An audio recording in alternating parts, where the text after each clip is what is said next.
অন্যায় বেআইনি কাজ করেছে তাদেরকে ফৌজদারি আইনের আওতায় আনার কোনো অসুবিধা নাই।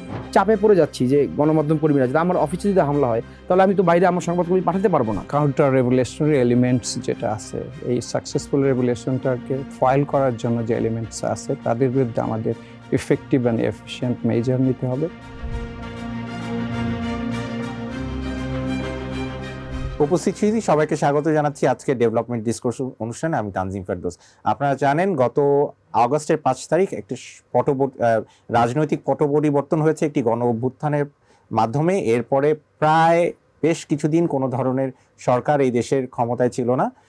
সে সময়ে নানা রকমের অরাজকতার পরিস্থিতি তৈরি হয়েছে, ভাঙচুর হয়েছে, লুটতরাজ হয়েছে, সংখ্যালঘুদের উপরে হামলা হয়েছে। সেই বিষয়টিকে পর্যবেক্ষণে নিয়ে নতুন সরকারের জন্য কি কি পদক্ষেপ গ্রহণ করা যেতে পারে সেটি নিয়ে আজকে ডেইলি স্টারের কার্যালয়ে একটি রাউন্ড টেবিল অনুষ্ঠানে আয়োজিত হয়েছিল, যেটি মূল যেই টাইটেল সেটি ছিল how to ensure public safety and security. আমাদের বিশেষজ্ঞর পাশাপাশি তরুণ পেশাজীবী এবং তরুণ অ্যাক্টিভিস্ট যারা, তারাও এখানে কথা বলেছেন, শিল্পীরা কথা বলেছেন, ইন্ডাস্ট্রিয়ালিস্ট কথা বলেছেন। আজকের পুরো অনুষ্ঠানে যেই রেকমেন্ডেশনসগুলো এসছে সেগুলো নিয়ে আজকে আমরা কথা বলবো। আমাদের মাঝে স্টুডিওতে উপস্থিত রয়েছেন যারা মোহাম্মদ নুরুল হুদা, উনি প্রাক্তন আইজি বাংলাদেশ পুলিশ, আপনাকে স্বাগত। আমাদের মাঝে উপস্থিত রয়েছেন এয়ার কমোডর, অবসরপ্রাপ্ত এয়ার কমোডর আলামিন তালুকদার, বাংলাদেশ বিমান বাহিনীতে আপনি দীর্ঘকাল সার্ভিস দিয়েছেন এবং সিকিউরিটি অ্যানালিস্ট হিসেবে আপনি কাজ করছেন, আপনার সিকিউরিটির উপর পড়ালেখা আছে। এবং আমাদের মাঝে উপস্থিত রয়েছেন special correspondent of Jamuna television Rashed Nizam. আপনাদের তিনজনকেই আজকে আমাদের স্টুডিওতে স্বাগত জানাচ্ছি। প্রথমেই জনাব হুদা, আপনার কাছে আমি কয়েকটা প্রশ্ন, ছোট ছোট প্রশ্ন, একবারেই আসলে উত্তরটা খুব সংক্ষেপে নিতে চাই। পুলিশ এবং জনগণের মাঝে যে আস্থার সংকটটা তৈরি হয়েছে সেটি কেমন করে আমরা কমিয়ে ফেলতে পারি? আমরা দেখতে পাচ্ছি যে পুলিশ এখন সার্ভিসের মধ্যে নেই, আমরা রাস্তায় ট্রাফিক পুলিশ দেখতে পাচ্ছি না, থানাতে পুলিশ নেই, নানা রকমের ঘটনার প্রেক্ষিতে এটা হয় না। এটা কেমন করে দূরত্বটা কমিয়ে আনা সম্ভব এবং পুলিশের মাঝে রিফরমেশন হওয়াটা কতটা জরুরি এবং কি কি পদক্ষেপ নেওয়া যেতে পারে? প্রথমেই কথা হচ্ছে যে পুলিশকে উল্লেখযোগ্য মাত্রায় দৃশ্যমান হতে হবে এবং দৃশ্যমান হলেই জনগণের মনে আস্থা আসবে। এবং দৃশ্যমান হওয়ার যেমন ট্রাফিক পুলিশকে আসতে হবে এবং থানাগুলোয় কাজ করতে হবে। থানাটা হচ্ছে সার্ভিস ডেলিভারি সেন্টার, সেখানে লোকে সেবা পেতে আসে, তাদের অভিযোগ দিতে সেখানে, এবং ট্রাফিকে, এই দুইটা জায়গায় উল্লেখযোগ্য পরিমাণে তাদের উপস্থিতি যেন দেখতে পায় সবাই আর কি। আর যেটা রিফর্মসের ব্যাপার, সেটা একটা সময় সাপেক্ষ ব্যাপার, তবে তাৎক্ষণিকভাবে কতগুলো বন্দোবস্ত নেওয়া যায় আর কি। যে যেমন তাদের নিয়োগ প্রক্রিয়া, এইটা শুদ্ধ হতে হবে এবং যে সমস্ত কর্মকর্তারা বেআইনি কাজ করেছেন বলে প্রতীয়মান হচ্ছে তাদের বিরুদ্ধে দ্রুত বন্দোবস্ত নিতে হবে এবং যারা গ্রহণযোগ্য কর্মকর্তা, এবং আমার বিশ্বাস প্রচুর গ্রহণযোগ্য কর্মকর্তা আছে, তাদেরকে পদায়ন করতে হবে। এইগুলো যখন দৃশ্যমান হবে আমি নিশ্চিত যে জনমনে আস্থা ফিরে আসবে। এ কাজ শুরু হয়েছে, এ কাজে গতি বাড়াতে হবে। ধন্যবাদ। জনাব আলামিন তালুকদার, আপনার কাছে জানতে চাই, ইন্টারন্যাশনালি কোনো ধরনের থ্রেট কি এই পরিস্থিতির মাধ্যমে তৈরি হয়েছে, বা আমরা শুনতে পাচ্ছি এক ধরনের ইনফরমেশন ওয়ারফেয়ারের সিচুয়েশন তৈরি হচ্ছে, এটা ব্যাপারটা কি আসলে? থ্যাংক ইউ, আপনাকে ধন্যবাদ। আমার মনে হয় এই মুহূর্তে ইন্টারন্যাশনাল যে থ্রেটটা সবচেয়ে বেশি কনসিডারেশন নিতে হবে সেটা হচ্ছে আমাদেরকে কাউন্টার রেভুলেশনারি এলিমেন্টস যেটা আছে, এই সাকসেসফুল রেভুলেশনটাকে ফয়েল করার জন্য যে এলিমেন্টস আছে তাদের বিরুদ্ধে আমাদের ইফেক্টিভ অ্যান্ড এফিশিয়েন্ট মেজার নিতে হবে যাতে এটাকে আমরা ফয়েল করতে পারি এবং ওভারকাম করতে পারি। মানে হোয়াট আর দ্য এলিমেন্টস আমরা এই মুহূর্তে দেখতে পাচ্ছি? আমাদের অ্যাডভার্সারিজ যেগুলো আছে within the country and internationally, সেই এলিমেন্টসগুলোই আমি পার্টিকুলার স্পেসিফিক বলতে চাচ্ছি না, but you should understand from my narratives that these elements are very much active to foil this revolution and to foil to take the fruits of this successful student movement. So they are trying to spoil, to get the fruits of this student movement and this revolution. This is number one difficulties, and we should have measures to immediately stop these elements. Number two is that there are elements in our adversaries, those who are trying to paint us as Islamic extremists or Islamic terrorists, these to tarnish our international image. So that is a challenge at the moment for the government to protect it and take necessary and effective measures to counter it.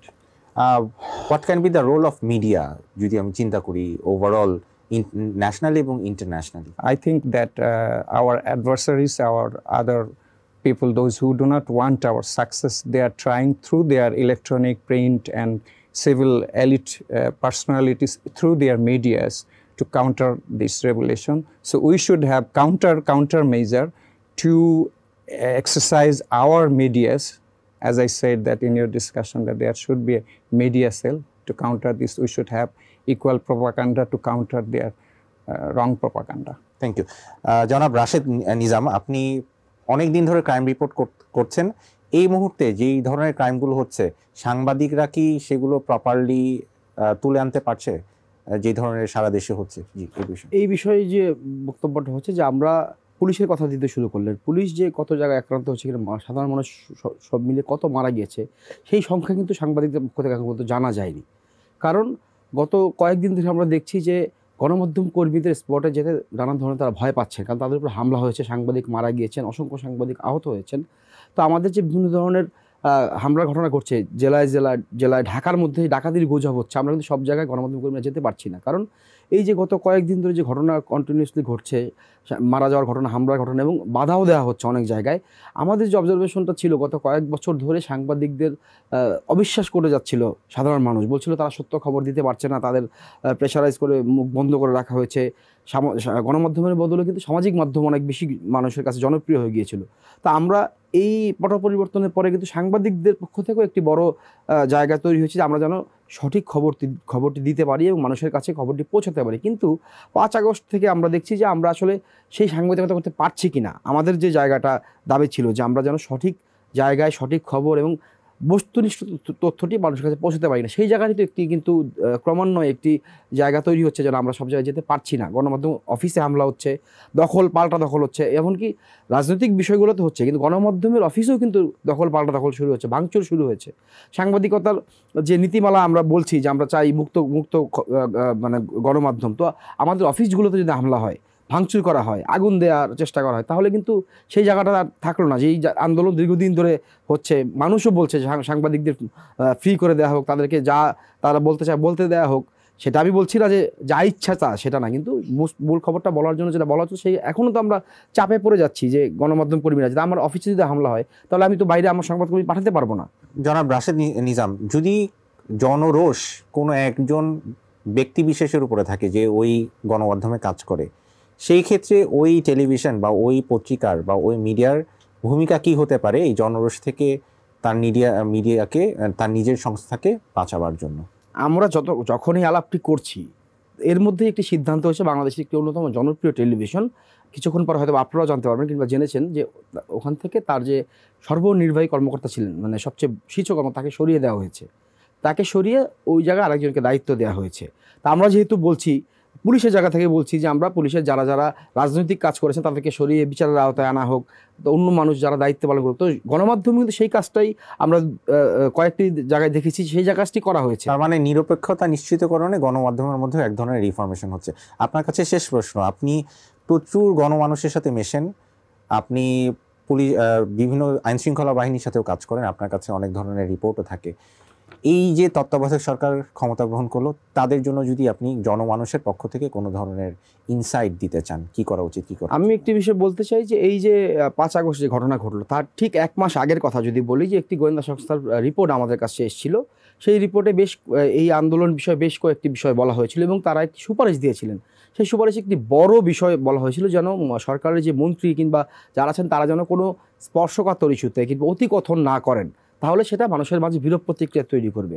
তো সেই জায়গা থেকে, অভিজ্ঞতা থেকে আমি একটু এই সরকারকে বলতে চাই যে পুলিশ দৃশ্যমান হতে হবে নিশ্চিত। আইন শৃঙ্খলার বিষয়টা বড় কনসার্ন, মানুষ রাস্তায় সারাদিন থাকতে পারবে না ডাকাতির ভয়ে, ছিনতাইয়ের ভয়ে, কিন্তু যারা এখন দায়িত্বে আছেন তারা যদি প্রধান উপদেষ্টা হোক কিংবা স্বরাষ্ট্র উপদেষ্টা হোক, তিনি যদি একটি কড়া বার্তা দেন যে আমরা মানুষের নিরাপত্তা নিশ্চিত করতে চাই এবং আমরা চাই তারা যে কোনো মূল্যে থানায় ফিরে আসুক। আইজিপি বার্তা দিয়েছেন, পুলিশ শোনেনি, গতকাল রাতে হট্টগোল হয়েছে। তো অন্তত প্রধান উপদেষ্টা যদি একটি এবং সমন্বয়কদের সাথে নিয়ে একটি কড়া বার্তা দেন যে আইনশৃঙ্খলা বাহিনীর কোনো ধরনের হামলা করা যাবে না, গণমাধ্যমের উপর হামলা করা যাবে না, এবং জাতির উদ্দেশ্যে যখন ভাষণ দিচ্ছেন এই বিষয়টি জোরালো দাগে বলা, তাহলে কিন্তু মানুষের আস্থা ফিরে আসবে। এবং যদি একটি পয়েন্ট ঠিক করা যায় যে তারা একজন কথা বলবেন, হয় উপদেষ্টা মণ্ডলী থেকে একজনকে মুখপাত্র ঠিক করে যে উনি শুধু এই বিষয় মানে সার্বিক বিষয়ে কথা বলবেন, রাজনৈতিক বিষয়ে একজন হোক আর নিরাপত্তার বিষয়টি আরেকজন হোক, এই দুইটি বিষয় সিদ্ধান্ত নিয়ে নিলে তাহলে মানুষজন এককেন্দ্রিক কথা শুনবে। সবাই যদি কথা বলতে চায় তাহলে জিনিসটা আসলে এটা সেন্ট্রালি যাবে। জনাব হুদা, আপনার কাছে শেষ প্রশ্ন। আমাদের আলোচনায় অ্যাডভোকেট জ্যোতির্ময় বড়ুয়া বলেছিলেন যে পুলিশ যেই ধরনের কিছু মানবাধিকার বিরোধী কর্মকাণ্ড করেছে সেগুলোকে ফৌজদারি কার্যবিধির আন্ডারে একটা বিচারিক ব্যবস্থা করার প্রক্রিয়া বা কোনো ধরনের পলিসি পরিবর্তন করতে হলে, আইনের পরিবর্তন করতে হলে সেটা করা উচিত। এটার সুবিধা অসুবিধা কি হতে পারে বলে আপনি মনে করেন? এটাই আমাদের যে এটা প্রায়োগিক আইন আছে আর কি, প্রসিডিউরাল লেজিসলেশন সিআরপিসি, সেখানে বলা হচ্ছে আপনি অফিসিয়ালি যদি অফিসিয়াল কাজের জন্য in the discharge of your duties in good faith যদি কাজ করেন তার জন্য একটা প্রোটেকশন আছে, কিন্তু তিনি কি সেইভাবে কাজ করেছেন কি না এগুলো অনুসন্ধান তদন্তের বিষয়। অতএব ফৌজদারি অপরাধ যদি করা হয় আর ক্লিয়ারলি দেখা যায় তাহলে পুলিশের জন্য কোনো আলাদা সুরক্ষা নাই, সেটা তাকে প্রমাণ করে দিতে হবে। আর যদি কোনো সুরক্ষা থাকে সেটা যেটা বলা হচ্ছে যে গুড ফেথে যদি করে থাকে অফিসিয়ালি, সেটা তো ঘটনাই প্রমাণ করবে আর কি। অতএব পুলিশকে যারা অন্যায় বেআইনি কাজ করেছে তাদেরকে ফৌজদারি আইনের আওতায় আনার কোনো অসুবিধা নাই আমি মনে করি। উপস্থিত শুধু আপনাদের সবাইকে অসংখ্য ধন্যবাদ। দর্শক মণ্ডলী, আপনারা দেখছিলেন আমাদের যে আলোচনাটা চলছিল সেটির একটি সারমর্ম আপনাদের সামনে তুলে ধরলাম। ভবিষ্যতে আর এই ধরনের আলোচনা সারমর্মগুলো আপনাদের সামনে আবারও নিয়ে আসবো। সেই পর্যন্ত ভালো থাকবেন, সুস্থ থাকবেন।